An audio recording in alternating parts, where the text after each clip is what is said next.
Tinatanong ni Miss Ali, ano yung love language nila and paano siya nakikita on and off cam. Okay. Parang kinakabahan talaga ako makinig. Ako muna.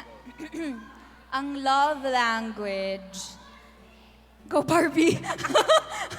Siguro yung love language na nare-receive ko galing sa kanya, mas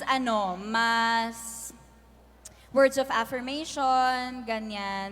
Mahilig siyang mga musta, mahilig siyang nagsasabi ng, totoo to hindi ako ng etchos. Pag feeling niya down ako that day, sasabi siya ng, ganda mo ngayon mga ganyan. Kinikilig ka naman or ano, wala lang. Secret na lang namin. Mamaya May pag secret. wala ka, sabihin ko sa kanila yung sagot ko. Ayan, mga Mamaya. words of affirmation. Tapos, pag nararamdaman niya antok na ako, binibilan niya ako ng coffee. So, yung mga acts of service, gift giving. Halos lahat naman. Ang iniintay ko na lang talaga yung physical touch. Iniintay! Alam mo, nagugulat ako. Nagugulat ako sa ate ko talaga na to. Kaya mahal na mahal ko to eh.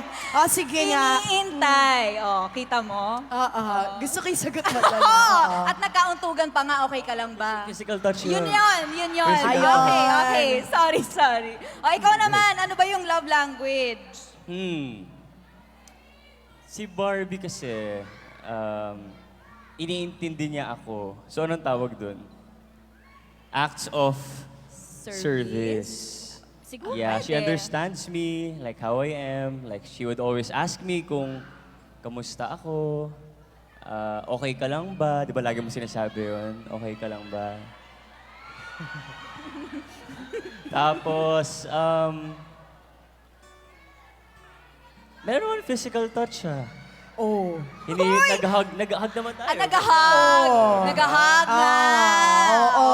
Tsaka alalay, di ba? Yeah, tsaka words of affirmation din. Oo, Di ikaw. ba?